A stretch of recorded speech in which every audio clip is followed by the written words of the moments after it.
let me tell you something, guys. We got a good jobs report. That's great.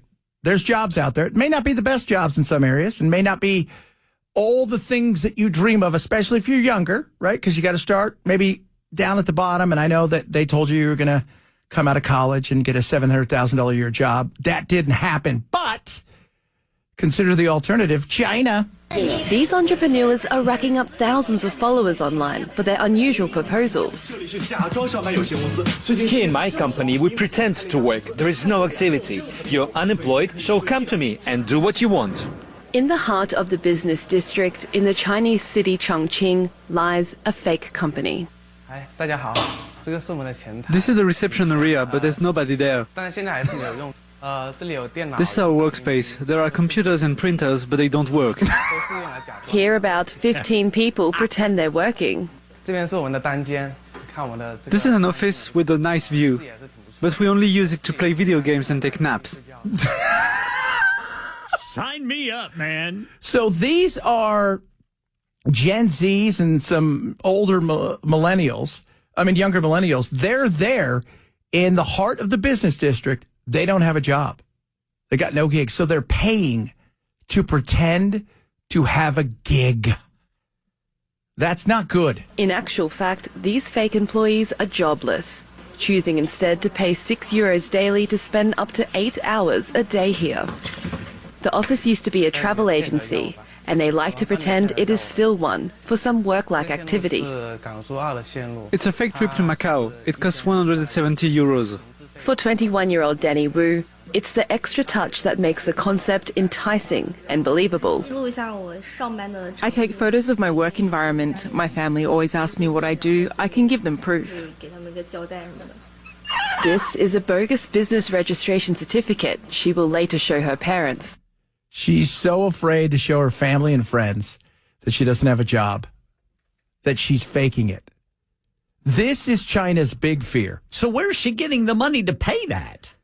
Probably from some sort of unemployment or something like that. Yeah. Maybe mom and dad give her a few bucks here and there and she acts like she's doing that. Yeah. But it's not a good place for China to be as in this trade war. Right now, Xi cannot look weak, but he understands that while unemployment is 5.2, so probably closer to 8 or 9, youth unemployment is skyrocketing again. A growing number of young people in China say they are seeking these companies in order to avoid judgment from others. Here they play cards and enjoy each other's company, but some admit they're not even looking for a job. The job market is not good, and when you have a real job, you often have to work overtime. China's youth unemployment jumped to 17% last year, but experts say that figure could be much higher. So the highest it was in 2023. Even when things were rocking over there, their youth unemployment was 23%. You guys recognize when young people have those idle hands and they feel like life's going to hell, it only takes a few things to trigger them to take to the streets. And they're more organized than they could ever be. The difference is they're an authoritarianism country run by a guy that is a Maoist. That would be, are we going to have that kind of clash the longer this goes? If there's a steady paycheck in it, I'll believe anything you say. That's from Ghostbusters. I don't know if they have Ghostbusters over there. They should probably do it.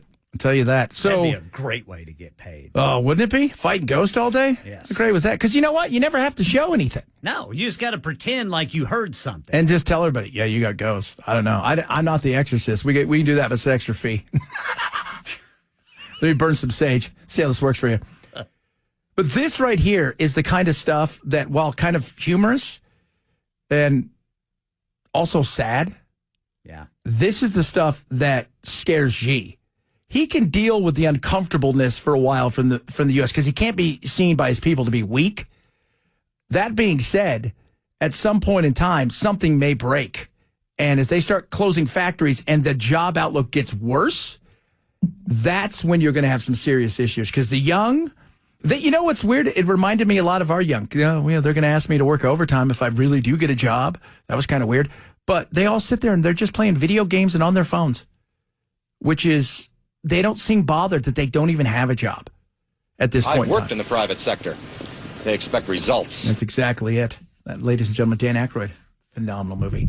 Coming up, a lot of stuff to get to. We might talk a little jobs, a bunch of other fun stuff that we didn't get to this week. But I will tell you this right now. The fact that somebody's doing that with the fake jobs, amazing. Maybe some of you out there could do the same thing. I'm just saying. Entrepreneurial. That's not a bad thing to be. It's the Chad Benson Show, Super Talk 99.7.